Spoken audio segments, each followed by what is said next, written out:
ನಾನು ಏನಕ್ಕೆ ಸ್ಟಾರ್ಟ್ ಮಾಡಿದ್ದು ಅಂತ ಹೇಳಿದ್ರೆ, ನನ್ ನಾನು ಬೆಂಗಳೂರಿಗೆ, ನಮ್ಮ ನೇಟಿವ್ ಬಂದು ಕುಂದಾಪುರ. ಓಕೆ. ನಾನು ಬೆಂಗಳೂರಿಗೆ ಬಂದು 10 ವರ್ಷ ಆಯ್ತು. ನನಗೆ 15 ವರ್ಷ ಇರ್ಬೇಕಾದ್ರೆ ನಾನು ಬೆಂಗಳೂರಿಗೆ ಬಂದಿದ್ದೆ. ಓಕೆ. ನಾನು ಏನೋ ಬೆಂಗಳೂರಿಗೆ ಅಂದ್ರೆ ಮನೇಲಿ ಜಗಳ ಆಡ್ಕೊಂಡು ಬೆಂಗಳೂರಿಗೆ ಬಂದ್ಬಿಟ್ಟಿದ್ದೆ, ಇಲ್ಲಿ ಏನಾದ್ರು ಒಂದು ಮಾಡ್ಬೇಕು ಅಂತ ಹೇಳ್ಬಿಟ್ಟು. ಬಟ್ ಬಂದ್ಬಿಟ್ಟಿದೀನಿ. ಬಟ್ ನನ್ಗೆ ಬೆಂಗಳೂರು ಹೊಸ್ತು, ಎಲ್ಲಿ ಹೋಗ್ಬೇಕು ಏನ್ ಮಾಡ್ಬೇಕು ಏನೂ ಗೊತ್ತಿಲ್ಲ.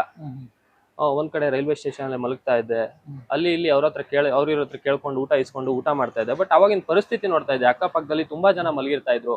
ಅವರೆಲ್ಲ 1-2 ರೂಪಾಯಿ ಭಿಕ್ಷೆ ಬಿಡ್ತಾ ಇದ್ರು. ಎಲ್ಲ 1-2 ರೂಪಾಯಿ ಭಿಕ್ಷೆ ಕೊಟ್ಟು ಹೋಗೋರು. ಬಟ್ ಕೆಲವರು ಊಟನೂ ಕೊಟ್ಟು ಹೋಗೋರು. ಇವಾಗ ಊಟದ ಅವ್ರಿಗೆ ಟ್ರೀಟ್ಮೆಂಟ್, ಮೆಡಿಸಿನ್ಸ್ ಅಗತ್ಯ ಇರೋ ತುಂಬಾ ಮುಖ್ಯವಾಗಿ, ಅದನ್ನ ಯಾರು ಕೊಡಿಸ್ತಾ ಇರ್ಲಿಲ್ಲ. ಊಟ ಇವತ್ತು ನೀವು ಕೊಡ್ತೀರಾ, ನಾನು ಕೊಡ್ತೀನಿ. ಅವ್ರಿಗೆ ಊಟ ಜಾಸ್ತಿ ಬಂದ್ರೆ 2 ಸರಿ ಊಟ ಬಂದ್ರು ಅದು ವೇಸ್ಟೇ. ಮನುಷ್ಯ ಎಷ್ಟು ತಿನ್ಬೇಕು ಅಷ್ಟೇ ತಿನ್ನೋಕ್ಕಾಗಲ್ಲ, ಜಾಸ್ತಿ ತಿನ್ನೋದಕ್ಕಾಗಲ್ಲ. ಬಟ್ ಎಷ್ಟೋ ಜನಕ್ಕೆ ಎದ್ದೇಳಕ್ ಆಗ್ತಾ ಇರ್ಲಿಲ್ಲ. ಅವ್ರ ಹತ್ರ 5-10 ರೂಪಾಯಿ ಕೊಟ್ಟೋಗಿರೋ ದುಡ್ಡಿದ್ರು ಅವ್ರು ಹಾಸ್ಪಿಟ್ಲಿಗೆ ಹೋಗಿ ಟ್ರೀಟ್ಮೆಂಟ್ ತಗೋಬೇಕು ಅಂತ ಹೇಳಿದ್ರೆ ಆಗ್ತಿರ್ಲಿಲ್ಲ ಅವ್ರಿಗೆ. ಅಂದ್ರೆ ಅವರು ಹಾಕೊಂಡಿರೋ ಬಟ್ಟೆ ಆಗಿರ್ಬೋದು, ಇಲ್ಲ ಕೆಲವೊಬ್ಬೊಬ್ರಿಗೆ ಹೋಗೋದಕ್ಕೂ ಆಗ್ತಿರ್ಲಿಲ್ಲ. ಕೆಲವೊಬ್ರು ಹೋದ್ರು ಅಲ್ಲಿ ಒಳಗಡೆ ಸೇರಿಸ್ತಾ ಇರ್ಲಿಲ್ಲ. ಅದಕ್ಕೆ ನಮ್ಮ ಆಶ್ರಮದಲ್ಲೇ ತುಂಬಾ ಜನ ಇದಾರೆ ಎಕ್ಸಾಂಪಲ್ಸ್, ಆತರ ಗಲೀಜಾಗಿ ಒಳಗಡೆ ಸೇರಿಸ್ತೇನೆ ಕಳಿಸಿರುವಂತದ್ದು. ಅವ್ರಿಗೆಲ್ಲ ಏನೋ ಒಂದು ಮಾಡ್ಬೇಕು ಅನ್ನೋದು ಅವಾಗಿಂದ ಒಂದು ಥಾಟ್ ಇತ್ತು. ಬಟ್ ಅವಾಗಿನ ನನ್ನ ಪರಿಸ್ಥಿತಿಲಿ ನನಗೆ ಊಟಕ್ಕೆ ಇರ್ಲಿಲ್ಲ. ಬಟ್ ಆಮೇಲೆ ಒಂದ್ ಕಡೆ ಟೀ ಅಂಗಡಿಲಿ ಕೆಲ್ಸಕ್ಕೆ ಸೇರ್ಕೊಂಡು ಕೆಲಸ ಮಾಡಿ, ಆಮೇಲೆ ನಾನೇ ಒಂದು ಕಾಂಡಿಮೆಂಟ್ಸ್ ಓಪನ್ ಮಾಡ್ತೀನಿ. ಮಾಡ್ದಾಗಿಂದನೂ ಪ್ರತಿ ವಾರ ಈ ತರ ರೋಡಲ್ಲಿ ಮಲಗಿರೋರಿಗೆ ಊಟ ಕೊಡೋದು, ಬೆಡ್ಶೀಟ್ಗಳು ಹಂಚೋದು, ಇಲ್ಲ ಕಷ್ಟದಲ್ಲಿರೋ ನಮ್ಮ ಕೈಯಲ್ಲ ಆದಷ್ಟು ಸಹಾಯನ ಮಾಡ್ತಾ ಬರ್ತಾ ಇದ್ವಿ. ಒಂದು ವಾರ ಒಂದೊಂದು ಸೋಷಿಯಲ್ ವರ್ಕ್ ಮಾಡ್ತಾ ಇದ್ವಿ. ಬಟ್ ಏನಂತ ಹೇಳಿದ್ರೆ, ನಾವು ಊಟ ಕೊಡೋದು, ಬೆಡ್ಶೀಟ್ ಕೊಡೋದು ಬೇರೆಯವ್ರು ಮಾಡ್ತಾರೆ. ಬಟ್ ಏನಂತ ಹೇಳಿದ್ರೆ ಅವ್ರಿಗೆ ಒಂದು ಟ್ರೀಟ್ಮೆಂಟ್ ಕೊಡಿಸ್ಬೇಕು, ಒಂದು ಆಶ್ರಯ ಕೊಡ್ಬೇಕು ಅಂತ ಹೇಳಿದ್ರೆ ಆಗ್ತಾ ಇರಲಿಲ್ಲ. ಒಂದಿನ ಬರ್ಬೇಕಾದ್ರೆ ಒಬ್ರು ಪಿಟ್ಸ್ ಬಂದು ಮಲಗಿದ್ರು. ಅವರಿಗೆ ನಾವು ಕೀ ಕೊಟ್ಬಿಟ್ಟು ಸ್ವಲ್ಪ ಒಂದು ಇದು ಮಾಡಿಸಿದ್ವಿ. ಅದು ಬ್ಯಾಕ್ ಟು ಬ್ಯಾಕ್ ಬರ್ತಾ ಇತ್ತು. ಆಮೇಲೆ ಅವ್ರನ್ನ ಒಂದು ಕ್ಲಿನಿಕ್ಗೆ ಕರ್ಕೊಂಡು ಹೋಗ್ಬಿಟ್ಟು ತೋರಿಸಿದ್ವಿ. ಅವ್ರಿಗೆ ಒಂದು ಇಂಜೆಕ್ಷನ್ ಎಲ್ಲ ಕೊಟ್ಟು ಅವರು ಸ್ವಲ್ಪ ರೆಡಿ ಮಾಡಿಸಿದ್ರು. ಅವ್ರನ್ನ ವಿಚಾರಿಸಿದ್ವಿ, ಸ್ವಲ್ಪ ಏಜ್ ಆಗಿತ್ತು ಅವ್ರಿಗೆ. ಅವ್ರು ಹೇಳಿದ್ರು ಏನಂತ ಹೇಳಿದ್ರೆ, ಅವ್ರ ಮಕ್ಕಳೆಲ್ಲ ಇದ್ದೂನು ಅವರು ಕೂತಲ್ಲೇ ಟಾಯ್ಲೆಟ್, ಮಲ್ಕೊಂಡಲ್ಲೇ ಟಾಯ್ಲೆಟ್ ಮಾಡ್ಕೊಂತಾರೆ, ಗಲೀಜ್ ಮಾಡ್ತಾರೆ ಅಂತ ಹೇಳ್ಬಿಟ್ಟು ಮಕ್ಕಳೇ ಕರ್ಕೊಂಡ್ಬಂದು ಹೊರಗಡೆ ಬಿಟ್ಟಿದ್ದಾರೆ. ಅವ್ರು ಹೇಳ್ಕೊಂಡು ಅಳ್ತಾ ಇದ್ರು. ಆಮೇಲೆ ಇವರಿಂದಾನೇ ಒಂದು ಆಶ್ರಮ ಸ್ಟಾರ್ಟ್ ಮಾಡೋಣ ಅಂತ ಹೇಳ್ಬಿಟ್ಟು ಅವ್ರನ್ನ ನಮ್ಮ ರೂಮಿಗೆ ಕರ್ಕೊಂಡು ಹೋಗಿ ಇರಿಸ್ಕೊಂಡು, ಅಲ್ಲಿಂದ ನಾವು ಒಂದು ರೆಂಟೆಡ್ ಫಸ್ಟ್ ನಾವು ಆಶ್ರಮ ಸ್ಟಾರ್ಟ್ ಮಾಡಿದ್ದು ಸೀಗೇಳಿ ಗೇಟ್ ಅಲ್ಲಿ. ಅಲ್ಲೊಂದು ಡೂಪ್ಲೆಕ್ಸ್ ಮನೆನ ರೆಂಟಿಗೆ ಇಸ್ಕೊಂಡು ಅಲ್ಲಿ ಅವ್ರನ್ನ ಇರಿಸಿ, ಅಲ್ಲಿ ಒಂದಿಬ್ಬರನ್ನ ಕೆಲ್ಸಕ್ಕೆ ಇರಿಸಿ, ಅಲ್ಲಿಂದ ಕಂಟಿನ್ಯೂ ಮಾಡ್ಕೊಂತ ಬಂದ್ವಿ. ಆಮೇಲೆ ನಮ್ಮ ಆಶ್ರಮ ಇದೆ ಅಂತ ಗೊತ್ತಾದ್ಮೇಲೆ ಒಬ್ಬೊಬ್ಬರೇ ಜಾಯ್ನ್ ಆಗ್ತಾ ಬಂದ್ರು. 1 ವರ್ಷದಲ್ಲಿ 16-17 ಜನ ಆಗಿದ್ರು. ತುಂಬಾ ಬರ್ಡನ್ ಆಗೋ ಸ್ಟಾರ್ಟ್ ಆಯ್ತು. ಅಂದ್ರೆ ನಂಗೆ ಆಶ್ರಮ ಅಂದ್ರೆ ಏನು ಅನ್ನೋದು ಗೊತ್ತಿರ್ಲಿಲ್ಲ. ನಾವು ಆಶ್ರಮ ಸ್ಟಾರ್ಟ್ ಮಾಡಿದಾಗ ರಿಜಿಸ್ಟ್ರು ಮಾಡಿರ್ಲಿಲ್ಲ, ಹಂಗೆ ಸ್ಟಾರ್ಟ್ ಮಾಡಿದ್ದು. ಆಮೇಲೆ ಒಬ್ರು ಹೇಳಿದ್ರು, ಈ ತರ ಎಲ್ಲ ರಿಜಿಸ್ಟರ್ ಮಾಡಬೇಕು, ಡಾಕ್ಯುಮೆಂಟ್ಸ್ ಇರುತ್ತೆ ಅಂತ. ಅದ್ರ ಮುಖಾಂತರ ಏನೇನು ಡಾಕ್ಯುಮೆಂಟ್ಸ್ ಬೇಕು, ಏನೇನು ರಿಜಿಸ್ಟರ್ ಮಾಡಿಸ್ಬೇಕು ಎಲ್ಲ ಕಂಪ್ಲೀಟ್ಲಿ ಲೀಗಲಿ ಮಾಡ್ಕೊಂಡು ತುಂಬಾ ಫೈನಾನ್ಷಿಯಲಿ ಬರ್ಡನ್ ಆಗೋ ಸ್ಟಾರ್ಟ್ ಆಯ್ತು 1 ವರ್ಷದಲ್ಲಿ. ಆಮೇಲೆ ಅಲ್ಲಿಂದ ಈ ಜಾಗಕ್ಕೆ ಶಿಫ್ಟ್ ಮಾಡ್ಕೊಂಡ್ವಿ. ಈ ಜಾಗಕ್ಕೆ ಶಿಫ್ಟ್ ಮಾಡ್ಬೇಕಾದ್ರೆ ನಂದು ಆಕ್ಚುಲಿ 2 ಕಾಂಡಿಮೆಂಟ್ಸ್, ಒಂದು ಹೋಟೆಲ್ ಇತ್ತು. ಅದನ್ನ ಒಂದು ಕಾಂಡಿಮೆಂಟ್ಸ್, ಒಂದು ಹೋಟೆಲ್ನ ಸೇಲ್ ಮಾಡಿಬಿಟ್ಟು ಇಲ್ಲಿಗೆ ಶಿಫ್ಟ್ ಆದ್ಮೇಲೆ ಸೋಷಿಯಲ್ ಮೀಡಿಯಾಗೆ ಎಂಟ್ರಿ ಆದ್ವಿ. ಸೋಷಿಯಲ್ ಮೀಡಿಯಾದಲ್ಲಿ ಪ್ರತಿಯೊಂದು ಅಪ್ಡೇಟ್ಸ್ ಹಾಕೊಂತ ಬಂದ್ವಿ. ಅದ್ರ ಮುಖಾಂತರ ಎಲ್ಲ ಜನ ಸಪೋರ್ಟ್ ಮಾಡ್ಕೊಂತ ಬಂದ್ರು. ಜನನೂ ಜಾಸ್ತಿ ಆಗ್ತಾ ಹೋದ್ರು. ಇವಾಗ 85 ಮೆಂಬರ್ಸ್ ಇದ್ದಾರೆ. ಮುಂದಿನ ದಿನಗಳಲ್ಲಿ ಒಂದು 300 ಜನಕ್ಕೆ ಆಶ್ರಯ ಕೊಡ್ಬೇಕು ಅನ್ನೋದೊಂದು ನಮ್ದೊಂದು ಕನ್ಸಿದೆ. ನೋಡೋಣ ಎಲ್ಲ ಜನ ಸಪೋರ್ಟ್ ಹೆಂಗ್ ಮಾಡ್ತಾರೆ ಆ ರೀತಿ ಆಗುತ್ತೆ. ಇವ್ರ ಬಗ್ಗೆ ಹೇಳೋದಾದ್ರೆ, ಇವರೆಲ್ಲ ಎಲ್ಲಿ ಎಲ್ಲ ಬೆಂಗಳೂರವ್ರೆ? ಎಲ್ಲ ಬೆಂಗಳೂರವರು ಇದ್ದಾರೆ. ಕೂತ್ಕೊಳ್ಳ ಕಂಪ್ಲೀಟ್ ಎಲ್ಲಾ ಕಡೆಯವರು ಇದ್ದಾರೆ ಸರ್. ಅಂದ್ರೆ ಬೆಂಗಳೂರವರು ಇಲ್ಲ, ಟೋಟಲ್ ಇಂಡಿಯಾದವರೇ ಇದ್ದಾರೆ. ಎಲ್ಲಾ ಕಡೆ, ಎಲ್ಲಾ ಸ್ಟೇಟ್ ಅವರು ಒಬ್ಬರಾಗಿರ್ಬೋದು, ಇಬ್ಬರಾಗಿರ್ಬೋದು, ಎಲ್ಲಾ ಕಡೆಯವರು ಇದ್ದಾರೆ. ಕಂಪ್ಲೀಟ್ಲಿ ನಾವು ಬೆಂಗಳೂರಲ್ಲೇ ರೆಸ್ಕ್ಯೂ ಮಾಡಿರುವಂತದ್ದು. ಏನಂತ ಹೇಳಿದ್ರೆ, ಯಾವುದೇ ಒಂದು ಊರಲ್ಲಿ ಆಗಿರ್ಬೋದು, ಯಾವುದೇ ಒಂದು ಹಳ್ಳಿಲಿ ಆಗಿರ್ಬೋದು, ಏನೋ ಒಂದು ಪ್ರಾಬ್ಲಮ್ ಆಗಿದೆ, ಏನೋ ಒಂದು ಸಮಸ್ಯೆ ಆಗಿದೆ ಅಂತ ಹೇಳಿದ್ರೆ ಅವರು ಬೆಂಗಳೂರಿಗೆ ಬರ್ತಾರೆ. ಏನಕ್ಕಂತ ಹೇಳಿದ್ರೆ ಇಲ್ಲಿ ಊಟ, ನೀರು ಎಲ್ಲಾದ್ರೂ ಒಂದ್ ಕಡೆ ಸಿಗುತ್ತೆ ಅನ್ನೋ ಉದ್ದೇಶದಿಂದ. ಅದರಿಂದ ಏನೋ ಒಂದು ಅವ್ರವ್ರು ಎಲ್ಲರೂ ತುಂಬಾ ಬಾಳಿ ಬದುಕಿ ಜೀವನದಲ್ಲಿ ಚೆನ್ನಾಗಿದ್ದವ್ರೇನೆ ಏನೋ ಒಂದು ಸಮಸ್ಯೆಯಿಂದ ಈ ತರ ಆಗಿರ್ತಾರೆ, ಪ್ರಾಬ್ಲಮ್ ಬಂದಿರ್ತಾರೆ. ಅವ್ರನ್ನ ನಾವು ಬೆಂಗಳೂರಲ್ಲಿ ರೆಸ್ಕ್ಯೂ ಮಾಡಿ ಕರ್ಕೊಂಡ್ಬಂದು ಅವ್ರಿಗೆ ಉಚಿತವಾಗಿ ಊಟ, ಬಟ್ಟೆ, ಮೆಡಿಸಿನ್, ಟ್ರೀಟ್ಮೆಂಟ್ ಕೊಟ್ಬಿಟ್ಟು ನೋಡ್ಕೊಂತಾ ಇದೀವಿ. ಇವ್ರು ಎಲ್ಲಿ ಸಿಕ್ಕಿದ್ರು ಅಂತ ಸರ್? ಇವರು ಬಂದ್ಬಿಟ್ಟು ಉಮೇಶ್ ಅಂತ ಇವ್ರ ಹೆಸರು. ಮಾತೆಲ್ಲ ಬರುತ್ತೆ ಅವ್ರಿಗೆ? ಮಾತಾಡಕ್ ಬರುತ್ತೆ. ಯಾವ್ರು, ಬೆಂಗಳೂರೇನಾ? ನಮ್ದು ಆಂಧ್ರ. ನಾನು ಬೆಂಗಳೂರು ಬಂದು 15 ಇಯರ್ಸ್ ಆಯ್ತು. ನಾನು ಬ್ಯಾಂಗ್ಳೂರ್ ಬಂದು 15 ಇಲ್ಲೇ ನೋಡಿ. ನಾನು MBA ರಿಟೇಲ್ ಮ್ಯಾನೇಜ್ಮೆಂಟ್ ಮಾಡಿದ್ದೀನಿ. ನನಗೆ ರಿಟೇಲ್ ಸ್ಟೋರ್ ಮ್ಯಾನೇಜರ್ ಕೆಲಸ ಬಂತು. ಕ್ಯಾಂಪಸ್ ಪ್ಲೇಸ್ಮೆಂಟ್ ಬಂತು ನನಗೆ. ಚೆನ್ನಾಗಿತ್ತು ಎಲ್ಲ. ಇವ್ರು ಆಕ್ಚುಲಿ ಬಂದ್ಬಿಟ್ಟು ಊರು ಕರ್ನೂಲ್. ಬೆಂಗಳೂರಲ್ಲಿ ಜಾಬ್ ಮಾಡ್ತಾ ಇದ್ರು. ಆಂಧ್ರ. ಬೆಂಗಳೂರಲ್ಲಿ ಜಾಬ್ ಮಾಡ್ತಾ ಇದ್ರು. MBA ಮ್ಯಾನೇಜ್ಮೆಂಟ್ ಕೋರ್ಸ್ ಓದಿರೋದು ಇವರು. ಅದರಲ್ಲಿ ಟಾಟಾ ಕಂಪನಿಲಿ ವರ್ಕ್ ಮಾಡಿದ್ದಾರೆ ಇವರು. ಬಟ್ ಏನಂತ ಹೇಳಿದ್ರೆ ತಿಂಗಳಿಗೆ 70,000-80,000 ಸ್ಯಾಲ್ರಿ ತಗೊಂತಾ ಇದ್ರು. ಹಾ. ಇವ್ರಿಗೆ ಹೆಂಡತಿ ಮಕ್ಳ ಜೊತೆ ಚೆನ್ನಾಗಿದ್ರು ಖುಷಿಯಾಗಿ. ಇವಾಗ್ಲೂ ಇದಾರ ಇವಾಗ್ಲೂ ಹೆಂಡತಿ ಮಕ್ಳಿದ್ದಾರೆ, ಬಟ್ ಇವ್ರ ಜೊತೆ ಇಲ್ಲ. ಯಾಕೆ? ಏನಂತ ಹೇಳಿದ್ರೆ ಇವ್ರ ಜೀವನ ಇವರೇ ಹಾಳು ಮಾಡ್ಕೊಂಡಿದ್ದಾರೆ. ದುಡ್ಡು ಬರ್ತಾ ಇದ್ದಾಗ ಇವ್ರು ಡ್ರಿಂಕ್ಸ್ಗೆ ಅಡಿಕ್ಟ್ ಆದ್ರು. ಜಾಬ್ ಎಲ್ಲ ಚೆನ್ನಾಗಿತ್ತು, ಸ್ಟಾರ್ಟಿಂಗ್ ಅಲ್ಲಿ ನಾರ್ಮಲಿ ಡ್ರಿಂಕ್ಸ್ ಮಾಡ್ತಾ ಇದ್ರು, ಆಮೇಲೆ ಏನೋ ಒಂದು ಟೆನ್ಷನ್ಗೆ ಹಂಗೆ ಜಾಸ್ತಿ ಮಾಡ್ಕೊಂಡು ಡ್ರಿಂಕ್ಸ್ಗೆ ಜಾಸ್ತಿ ಅಡಿಕ್ಟ್ ಆಗ್ಬಿಟ್ಟು ಇವಾಗ ಇವ್ರ ಪರಿಸ್ಥಿತಿ ನೋಡಿ, ಹೊಟ್ಟೆ ನೋಡಿ ಇವ್ರದ್ದು ಫುಲ್ಲು. ಸುಮಾರು ಕಾಯಿಲೆ ಇದೆ ಇವ್ರಿಗೆ, ಲಿವರ್ ಎಲ್ಲ ಹೊರಟೋಗ್ಬಿಟ್ಟಿದೆ, ತುಂಬಾ ಒಂದು ಕಾಯಿಲೆ. ಇವ್ರಿಗೆ ಒಂದು SCB ಅನ್ನೋ ಒಂದು ಕಾಯಿಲೆ ಇದೆ. ಆ ಒಂದು ಕಾಯಿಲೆಯಿಂದ ಇವ್ರು ಬಳಲ್ತಾ ಇದ್ದಾರೆ. ಏನಂತ ಹೇಳಿದ್ರೆ ಇವ್ರು ಡ್ರಿಂಕ್ಸ್ಗೆ ಅಡಿಕ್ಟ್ ಆಗಿ ಈ ತರ ಒಂದು ಸಮಸ್ಯೆಗೆ ಬಂದ್ಮೇಲೆ ಯಾರು ನೋಡ್ತಾ ಇಲ್ಲ ಇವತ್ತು. ಬಟ್ ಏನಂತ ಹೇಳಿದ್ರೆ ಇವಾಗ ಇವ್ರಿಗೆ ಜೀವನದಲ್ಲಿ ಚೆನ್ನಾಗಿರ್ಬೇಕು, ಖುಷಿಯಾಗಿರ್ಬೇಕು, ಹೆಂಡತಿ ಮಕ್ಳ ಜೊತೆ ಚೆನ್ನಾಗಿರ್ಬೇಕು ಅನ್ನೋದು ಬರ್ತಾ ಇದೆ. ಕೆಟ್ಟ ಮೇಲೆ ಬುದ್ಧಿ ಬಂದು ಏನ್ ಪ್ರಯೋಜನ ಹೇಳಿ? ಇವತ್ತು ನಿಮ್ಗೆ ಏನ್ ಅನಿಸ್ತಿದೆ?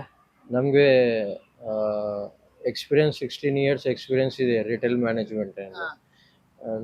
ನಾನು रिकवर आಗಿದೆ ಅಂದರೆ एक बार रिकवर होने के बाद again I can join in the job. that capacity I have. ಅದು ಕೆಪಾಸಿಟಿ ನನಗೆ ಇದೆ. ಯಾಕೆಂದರೆ ನನಗೆ ಟ್ಯಾಲೆಂಟ್ ಇದೆ, ನನಗೆ ಎಜುಕೇಷನ್ ಇದೆ, ನನಗೆ ಎಕ್ಸ್ಪೀರಿಯನ್ಸ್ ಇದೆ, ನಮಗೆ ನೆಟ್ವರ್ಕ್ ಇದೆ. ನಾನು ಹೋಗಿ ನಮ್ಮ ಮ್ಯಾನೇಜರ್ ಜೊತೆ ಮಾತಾಡಿದೆ ಅಂದರೆ ಕಂಪಲ್ಸರಿ ಕೆಲಸ ಕೊಡ್ತಾರೆ, ತುಂಬ ಕೆಲಸ ಕೊಡ್ತಾರೆ. ಒಂದು ಮ್ಯಾನೇಜರ್ ಪೋಸ್ಟ್, ಒಂದು ಬ್ರಾಂಚ್ ಮ್ಯಾನೇಜರ್ ಪೋಸ್ಟ್ ಕೊಡ್ತಾರೆ. ಏನಂದರೆ ನನಗೆ ಕೆಪಾಸಿಟಿ ಇಲ್ಲ, ಕ್ಯಾಪಬಿಲಿಟಿ ಇಲ್ಲ, ಆ ಕ್ಯಾಪಬಿಲಿಟಿ ಬೇಕು ನನಗೆ. ಹೆಲ್ತ್ ಸಪೋರ್ಟ್ ಮಾಡ್ತಾ ಇಲ್ಲ. ಆ ಹೆಲ್ತ್ ಸಪೋರ್ಟ್ ಮಾಡೋಕ್ಕೆ ನನಗೆ ಸ್ವಲ್ಪ ಮೆಡಿಸಿನ್ ಬೇಕು. ಆ ಮೆಡಿಸಿನ್ಗೋಸ್ಕರ ನಾನು ಇಲ್ಲಿ ಬಂದಿದ್ದೀನಿ. ಏನ್ ಮಾಡಿದ್ರಿ ನೀವು ದುಡ್ದಿದ್ದೆಲ್ಲ ಅಮೌಂಟ್ನ? ಸ್ಯಾಲ್ರಿ ನಾನು ಅಬೋ ಸ್ಯಾಲ್ರಿ ನಾನು ಮನೆಯಲ್ಲಿ ಕೊಟ್ಟಿದ್ದೀನಿ.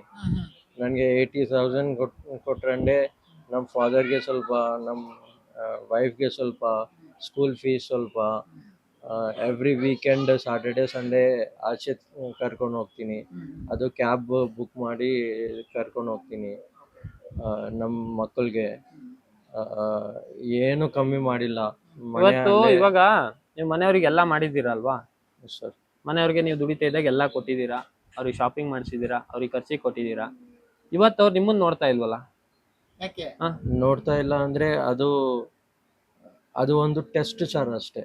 ಏನ್ ಟೆಸ್ಟ್ ಅಂದರೆ ನಾನು ಡ್ರಿಂಕಿಂಗ್ ಬಿಡಬೇಕು, ಕಂಪ್ಲೀಟ್ ಡ್ರಿಂಕಿಂಗ್ ಬಿಡಬೇಕು, ಕೆಲಸ ಮಾಡಬೇಕು. ಆಮೇಲೆ ಮನೆಯಲ್ಲಿ ನಾವಲ್ಲೇ ನೋಡ್ಕೊತೀವಿ. ಮನೇಲೆ ಇಟ್ಕೊಂಡು ನೋಡ್ಕೋಬೋದಿತ್ತಲ್ಲ? ಅಂದರೆ ಅಷ್ಟು ಸ್ಯಾಲ್ರಿ ಬೇಡ, ಏನೋ ಒಂದು 30,000 40,000. ಓಕೆ, ನಿಮ್ಮ ಹತ್ರ ದುಡ್ಡಿರುವಾಗ ಅವ್ರು ಇಸ್ಕೊಂಡ್ರಲ್ವಾ? ಹೌದು ಸರ್. ಅವ್ರಿಗೆಲ್ಲ ನೀವು ಖರ್ಚು ಮಾಡಿದಿರಲ್ವಾ? ಹೌದು ಸರ್. ಬಟ್ ಇವಾಗ ನಿಮ್ಗೆ ಆರಾಮ್ ಇಲ್ವಲ್ವಾ? ಹೌದು ಇವಾಗ ಸರ್. ನೋಡ್ಕೋಬಹುದಿತ್ತಲ್ವಾ ನಿಮ್ಮನ್ನ ಮನೆಯಲ್ಲೇ ಇರಿಸ್ಕೊಂಡು? ಇವಾಗ ಫೈನಾನ್ಷಿಯಲಿ ಸ್ಟ್ರಾಂಗ್ ಇಲ್ಲ ಸರ್. ಅದೇ ದುಡ್ಡಿಲ್ಲ ಅಂತ ಬೇಡ ಅಂತವ್ರ? ದುಡ್ಡಿಲ್ಲ ಅಂತ ಬೇಡ ಅಂದ್ಬಿಟ್ರಾ? ಅಷ್ಟೇ. ಅಂದ್ರೆ ನೀವು ದುಡಿತಿರ್ಬೇಕಾದ್ರೆ ಬೇಕು, ಇವಾಗ ದುಡ್ಡಿಲ್ಲ ಅಂದ್ರೆ ಬೇಡ. ದುಡ್ಡಿಲ್ಲ ಅಂದ್ರೆ ಬೇಡ. ಇಷ್ಟೇ ಪ್ರಪಂಚ. ನನಗೆ ಇವಾಗ ಹೇಳ್ತೀನಿ ಕೇಳಿ, ಇಷ್ಟೇ ಪ್ರಪಂಚ, ಅರ್ಥ ಮಾಡ್ಕೊಳ್ಳಿ ಫಸ್ಟು. ಅದಕ್ಕೆ ಹೇಳೋದು, ನೀವು ಚೆನ್ನಾಗಿರ್ಬೇಕಾದ್ರೆ ಎಲ್ಲ ಒಂದಿಷ್ಟು ಸಮಾಜ ಸೇವೆನ ಮಾಡಿದ್ರೆ ಅದು ನಿಮ್ಮನ್ನ ಯಾವಾಗ್ಲೂ ಕಾಪಾಡುತ್ತೆ. ಇನ್ನೊಂದು, ನಿಮ್ಮ ಹತ್ರ ದುಡ್ಡಿದೆ, ನಾನು ಕುಡಿತೀನಿ, ಎಲ್ಲರೂ ನನ್ನ ಜೊತೆ ಇರ್ತಾರೆ, ಅದು ನೀವು ಭ್ರಮೇಲಿ ಬದುಕ್ತಾ ಇರ್ತೀರಾ. ಇವತ್ತು ನಿಮ್ಮ ಹತ್ರ ದುಡ್ಡಿಲ್ಲ ಅಂತ ಹೇಳಿದ್ರೆ ನಿಮ್ಮ ಒಂದು ನೆಂಟರಾಗಿರ್ಬೋದು, ನಿಮ್ಮ ಸಂಬಂಧಿಕರಾಗಿರ್ಬೋದು, ಅವರೇನೆ ಕಸದ್ಕಿಂತ ಕೇವಲವಾಗಿ ನೋಡ್ತಾರೆ. ಓಕೆನಾ? ಅರ್ಥ ಆಯ್ತಾ ನಿಮ್ಗೆ? ಇವತ್ತು ನಿಮ್ಮ ಸಂಬಂಧಿಕರು, ನಿಮ್ಮ ಫ್ರೆಂಡ್ಸ್ ಯಾರಾದ್ರೂ ಬಂದು ಸಹಾಯ ಮಾಡಿದಾರಾ? ಅವತ್ತು ನಿಮ್ಮ ಹತ್ರ ದುಡ್ಡಿದ್ದಾಗ ಎಲ್ರಿಗೂ ನೀವು ಶಾಪಿಂಗು, ಎಲ್ರಿಗೂ ಏನು ಕುಡ್ಸೋದು, ಪಾರ್ಟಿ ಎಲ್ಲ ಮಾಡ್ತಾ ಇದ್ರಲ್ವಾ? ಇನ್ನೊಂದು ಮಾತ್ರ ಹೇಳ್ಬೇಕು ಸರ್. ನನಗೆ ಕೆಲಸ ಮಾಡಿದೆ ಅಂದರೆ ನನಗೆ ಕಾರ್ಪೊರೇಟ್ ಗ್ರೂಪ್ ಇನ್ಶೂರೆನ್ಸ್ ಇತ್ತು. ನನಗೆ ಒನ್ ರುಪಿ ನನಗೆ ಖರ್ಚು ಆಗಲ್ಲ. ದೊಡ್ಡ ಅಪೋಲೋ ಫೋರ್ಟಿಸ್ ಅಲ್ಲಿ ನಮ್ಮ ಫಾದರ್ಗೆ ತೋರಿಸಿದ್ದೀನಿ ನಾನು. ಒನ್ ರುಪಿ ಖರ್ಚಾಗಿಲ್ಲ ನನಗೆ. ಎಲ್ಲ 100%. ಕೋ ಪೇಮೆಂಟ್ಗೆ ಓನ್ಲಿ 90%. ಅಂದರೆ ಕೋ ಪೇಮೆಂಟ್ ಅಂದರೆ ನಮ್ಮ ವೈಫಲ್ಲಿ, ನಮ್ಮ ವೈಫ್ ಫಾದರ್ದು, ನಮ್ಮ ವೈಫ್ ಮದರ್ದು ಸೇರಿಸಿದೆ ಅಂದರೆ ಕೋ ಪೇಮೆಂಟ್ ಬರುತ್ತೆ. ನಮ್ಮ ಫ್ಯಾಮಿಲಿಗೆ ನಮ್ಮ ಫಾದರು, ನಮ್ಮ ವೈಫು, ನಮ್ಮ ಮಕ್ಕಳು ಸೇರಿಸಿದಂದರೆ 1 ರೂಪಾಯಿ ಖರ್ಚಾಗಿಲ್ಲ. ಆ ಥರ ಇವತ್ತು ನಾನು ಗೌರ್ಮೆಂಟ್ ಹಾಸ್ಪಿಟಲ್ಗೆ ಹೋಗ್ತಾ ಇದ್ದೀನಿ. ಗೌರ್ಮೆಂಟ್ ಹಾಸ್ಪಿಟಲಲ್ಲಿ ತೋರಿಸ್ತಾ ಇದ್ದೀನಿ. ಇಲ್ಲಿರೋದು ನಿಮ್ ಫ್ಯಾಮಿಲಿ ಅವ್ರಿಗೆ ನಿಮ್ ವೈಫ್ ಅವ್ರಿಗೆ ಏನಾದ್ರು ಗೊತ್ತಾ? ಗೊತ್ತು. ಗೊತ್ತಾ? ಗೊತ್ತು. ಬಂದ್ರಾ ಮಾತಾಡ್ಸಿದ್ರ ನಿಮ್ಮನ್ನ? ಇಲ್ಲ ಸರ್, ಕಾಲ್ ಮಾಡಿದ್ರಾ? ಕಾಲ್ ನಾವೇ ಮಾಡಿದ್ವಿ. ಏನಂತಾರೆ? ಅದೇ ಹೇಳ್ತಾರೆ, ಅವರು ಜಾಸ್ತಿ ದಿನ ಬದುಕಲ್ಲ ಸರ್, ಹಾ. ಎಲ್ಲ ನಾವ್ ಏನ್ ಮಾಡ್ಬೇಕೆಲ್ಲ ಮಾಡಿದೀವಿ. ಹಾ. ಬಟ್ ಇವಾಗ ಅವರು ಜಸ್ಟ್ ಅವ್ರು ಬದುಕೋದು ಎಷ್ಟ್ ದಿನ ಇರ್ತಾರ ಅಷ್ಟ್ ದಿನ ಊಟ ಹಾಕ್ಬಿಟ್ಟು ಅವ್ರನ್ನ ಇಡ್ಸ್ಕೊಳ್ಳಿ ಸರ್, ಅಷ್ಟೇ ಹೇಳಿದವ್ರು. ಯಾಕೆ ಅವ್ರಿಗೆ ನೋಡ್ಕೊಳಕ್ ಆಗಲ್ಲ? ಅವ್ರಿಗೆ ಇಲ್ಲ ನಮ್ ಬೇಡ ಅಂತಾರವ್ರು. ಹಾ. ಅವರು ಏನು ಕೇಳಲ್ಲ. ಅವರು ತುಂಬಾ ಡ್ರಿಂಕ್ಸ್ ಮಾಡಿ ಈ ತರ ಅವ್ರಿಗೆ ಆಕ್ಚುಲಿ ತುಂಬಾ ಒಂದು ಕಾಯಿಲೆಗಳು ಬೇಜಾನ್ ಇದಾವೆ, ತುಂಬಾ ತರ ಕಾಯಿಲೆ ಇದೆ ಅವ್ರಿಗೆ. ಇನ್ನೊಂದು ಮನೇಲಿ ಇರ್ಸ್ಕೊಳ್ಳೋದಕ್ಕೂ ಆಗಲ್ಲ ಅವ್ರನ್ನ, ಆತರ ಒಂದು ಪರಿಸ್ಥಿತಿ ಇದೆ. ಅದರಿಂದ ಇವಾಗ ಏನಂತ ಹೇಳಿದ್ರೆ ಗೊತ್ತಲ್ವಾ ಸರ್, ಇವಾಗಿನ ಒಂದು ಸಮಾಜದಲ್ಲಿ, ಇವಾಗಿನ ಒಂದು ಜನರೇಷನ್ ಅಲ್ಲಿ ನಿಮ್ಮಿಂದ ಏನಾದ್ರು ನನಗೆ ಹೆಲ್ಪ್ ಆಗುತ್ತೆ, ನೀವು ದುಡಿತೀರಾ, ನೀವು ತಂದು ಹಾಕ್ತೀರಾ ಅಂದ್ರೆ ಮಾತ್ರ ಬೇಕು. ಹೌದು. ಇವಾಗ ಸುಮ್ನೆ ಹೇಳೋದಕ್ಕೆ ಚೆನ್ನಾಗಿರುತ್ತೆ, ಸತ್ತ ಮೇಲೆ ಅಯ್ಯೋ ನಾನು ನಿನ್ನ ನೋಡ್ತಾ ಇದ್ದೆ, ನಿನ್ಗೆ ಏನ್ ಬೇಕು ಕೇಳು, ಕೊಡ್ತೀನಿ, ದುಡ್ಡು ಬೇಕಾ, ಮನೆ ಬೇಕಾ, ಆಸ್ತಿ ಬೇಕಾ, ಏನ್ ಬೇಕು ಕೇಳು ಅಂತಾರೆ. ಅದೇ ಏನೋ ಸತ್ತವ್ನು ಎದ್ಬಿಟ್ಟು ಬನ್ನಿ ನೀವು ನನ್ನ ಜೊತೆ ಬಂದ್ಬಿಡ್ರಿ ಅಂತ ಹೇಳಿದ್ರೆ ಎಲ್ಲರೂ ಒಂದ್ ನಿಮಿಷ ಓಡೋಗ್ಬಿಡ್ತಾರೆ. ಆ ತರ ಒಂದು ಓಕೆನಾ ಇದ್ದಾಗ ಯಾರು ಮಾಡಲ್ಲ ಸರ್, ಸತ್ ಮೇಲೆ ಬರ್ತಾರೆ ಬೇಕಾದ್ರೆ. ಇಲ್ಲ ಸರ್, ಸ್ವಲ್ಪ ಮೆಡಿಸಿನ್ ಸಪೋರ್ಟ್ ಕೊಟ್ಟಿದೆ ಅಂದರೆ ಅಟ್ಲೀಸ್ಟ್ 6 months ಇಲ್ಲ ಅಟ್ಲೀಸ್ಟ್ 5 years. ಇವ್ರಿಗೆ ನಾವು ಟ್ರೀಟ್ಮೆಂಟ್ ಸ್ಟಾರ್ಟ್ ಮಾಡಿದೀವಿ, ಎಲ್ಲ ಒಂದು ಸ್ಟಾರ್ಟ್ ಮಾಡ್ತಾ ಇದೀವಿ. ಚೆನ್ನಾಗಿದ್ಯಾ? ಮನೆಗಿಂತ ಇಲ್ಲಿ ಚೆನ್ನಾಗಿ ನೋಡ್ಕೋತಿದಾರ ನಿಮ್ಮನ್ನ? ಚೆನ್ನಾಗಿ ನೋಡ್ಕೊಂತ ಇದ್ದಾರೆ. ಮನೆ ಚೆನ್ನಾಗಿದ್ಯಾ, ಇಲ್ಲಿ ಚೆನ್ನಾಗಿದ್ಯಾ? ಮನೆನೇ ಸರ್. ಅಂದ್ರೆ ಇವಾಗ್ಲೂ ಇವ್ರಿಗೆ ಹೆಂಡತಿ ಮಕ್ಳ ಜೊತೆ ಚೆನ್ನಾಗಿರ್ಬೇಕು, ಖುಷಿಯಾಗಿರ್ಬೇಕು ಅಂತ ಇವಾಗ ಇವ್ರಿಗೆ ತಲೆಗೆ ಬರ್ತಾ ಇದೆ. ಅದರಿಂದ ನಾನ್ ಚೆನ್ನಾಗ್ ಆಗ್ಬೇಕು ಅಂತ ಇವಾಗ ಹೇಳ್ತಾ ಇದಾರೆ ಇವರು. ಚೆನ್ನಾಗಾದ್ರೆ ಮತ್ತೆ ಮನೆಗೆ ಹೋಗ್ತೀರಾ? ಹೋಗ್ತೀನಿ ಸರ್. ಕುಡಿತೀರಾ ಮತ್ತೆ ಮನೆಗೆ ಹೋಗಿ? ಇಲ್ಲ ಸರ್, ಕುಡಿಲ್ಲ ಸರ್. ಇಷ್ಟು ಪ್ರಾಬ್ಲಮ್ ಬಂತು, ಇನ್ನು ಬುದ್ಧಿ ಕಲೀಲಿಲ್ಲ ಅಂದ್ರೆ ಕುಡ್ಕೊಂಡು ಎಲ್ಲ ಹೆಲ್ತ್ ಹಾಳು ಮಾಡ್ಕೋತಾರಲ್ಲ, ಅವರಿಗೆಲ್ಲ ಏನ್ ಹೇಳಕ್ ಇಷ್ಟಪಡ್ತೀರಾ? ನೋಡಿ ನಿಮ್ ಸಿಚುವೇಶನ್ ಇವಾಗ್ಲೂ ಎಷ್ಟೋ ಜನ ಜೀವನದಲ್ಲಿ ಚೆನ್ನಾಗಿದ್ದು ದುಶ್ಚಟಗಳಿಗೆ ಅಡಿಕ್ಟ್ ಆಗಿ ಅವ್ರ ಜೀವನ ಅವರೇ ಹಾಳು ಮಾಡ್ಕೊಂತ ಇರ್ತಾರೆ. ಅಂತವ್ರಿಗೆ ಏನ್ ಹೇಳ್ತೀರಾ? ಇವಾಗ ನಿಮ್ಗೆ ಆಗಿರುವಂತ ಪರಿಸ್ಥಿತಿನೇ ಹೇಳಿ. ಅಂತವ್ರಿಗೆ ನನ್ಗಾಗಿದ್ದು ಸಿಚುವೇಶನ್ ನಿಮಗ್ ಬರಬಾರ್ದು ಅನ್ನೋಂತ, ಈ ತರ ಆಗುತ್ತೆ ಅನ್ನುವಂಥದ್ದಿದ್ರೆ ಅದು ಮಾಡಬೇಡಿ. ಫ್ಯಾಮಿಲಿ ಇಂಪಾರ್ಟೆಂಟ್, ಬೇರೆ ಇಂಪಾರ್ಟೆಂಟ್ ಏನೂ ಇಲ್ಲ. ಜಾಬ್ ಹೋಗಿದೆ ಅಂದರೆ ಮತ್ತೆ ಇನ್ನೊಂದು ಜಾಬ್ ಸಿಗುತ್ತೆ ಕಂಪಲ್ಸರಿ. ಫ್ಯಾಮಿಲಿ ಹೋಗಿದೆ ಅಂದರೆ ಫ್ಯಾಮಿಲಿ ಸಿಗಲ್ಲ. ಫ್ಯಾಮಿಲಿ ತುಂಬ ಇಂಪಾರ್ಟೆಂಟು. ಫ್ಯಾಮಿಲಿ ಇಲ್ಲ ಅಂದರೆ ಏನೂ ಮಾಡೋಕ್ಕೆ ಬರಲ್ಲ. ನಿಮ್ ವೈಫ್ ಮತ್ತೆ ಮಗಳಿಗೆ ಏನಾದ್ರು ಹೇಳೋದಾದ್ರೆ ಏನ್ ಹೇಳ್ತೀರಾ? ನಮ್ಮ ವೈಫು ಅವ್ರು ಮಾತಾಡಕ್ ಇಷ್ಟಪಡ್ತಿಲ್ವಲ್ಲ ನಿಮ್ಮ ಹತ್ರ, ನೀವು ಇಲ್ಲೇನೋ ರಿಕ್ವೆಸ್ಟ್ ಮಾಡ್ಕೊಳಂಗಿದ್ರೆ ಕೇಳಿ. ಹೇಳೋದಾದ್ರೆ ಏನ್ ಹೇಳ್ತೀರಾ ಅಂತ? ನಮ್ಮ ವೈಫ್ಗೆ ಸಾರಿ ಹೇಳ್ತಾ ಇದ್ದೀನಿ, ನಮ್ಮ ಫಾದರ್ಗೆ ಸಾರಿ ಹೇಳ್ತಾ ಇದ್ದೀನಿ. ಮತ್ತೆ ಇದು ರಿಪೀಟ್ ಆಗಲ್ಲ, ಚೆನ್ನಾಗಿ ನೋಡ್ಕೊತೀನಿ. ಮತ್ತು ಇನ್ನು ಮುಂದೆ ಉಮೇಶ್ ಹೆಂಗಿತ್ತು ಆ ಥರನೇ ಇರ್ಬೋದು, ಖಂಡಿತ ಕಂಪಲ್ಸರಿ. ನನಗೆ ಆ ಕಾನ್ಫಿಡೆಂಟ್ ನನಗೆ ಇದೆ. ನನ್ನ ಬೇರೆಯವ್ರದ್ದು ಮೆಸೇಜ್ ಅದೇ ಹೇಳ್ತಾ ಇದ್ದೀನಿ, ಫ್ಯಾಮಿಲಿ ತುಂಬ ಇಂಪಾರ್ಟೆಂಟ್. ಕುಡಿದು ಇಂಪಾರ್ಟೆಂಟ್ ಇಲ್ಲ. ಕುಡಿದು ಅಂದರೆ ಒಂದು ಸತಿ ಕುಡಿತೀವಿ,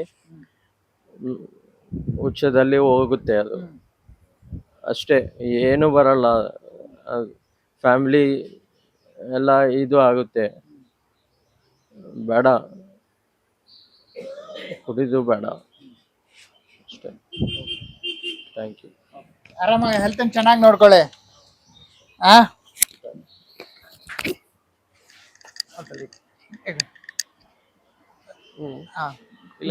ನೋಡಿ ಸ್ನೇಹಿತರೆ, ನೋಡಿದ್ರಲ್ಲ ಉಮೇಶ್ ಅನ್ನುವಂಥವ್ರು ತುಂಬಾ ಚೆನ್ನಾಗಿ ಹೇಳಿದ್ರು. ಬಟ್ ಕುಡಿತದ ಚಟಕ್ಕೆ ಒಳಗಾಗಿ ಯಾವ ತರ ಸಿಚುವೇಶನ್ ಅವ್ರಿಗೆ ಆಗಿದೆ ಅನ್ನುವಂಥದ್ದು. ಇವಾಗ ಎಲ್ಲ ಇದೆ, ಅವ್ರನ್ನ ಹೆಂಡತಿ ಮಕ್ಕಳನ್ನ ನೋಡ್ತೀನಿ ಅನ್ನೋ ಒಂದು ಕೆಪಾಸಿಟಿ ಇದೆ. ಬಟ್ ಏನ್ ಮಾಡೋದು, ಹೆಲ್ತ್ ಸಪೋರ್ಟ್ ಮಾಡ್ತಾ ಇಲ್ಲ ಅವರಿಗೆ. ಈ ಸಿಚುವೇಶನ್ಗೆ ಅವರೇ ಕಾರಣ ಇದಕ್ಕೆ.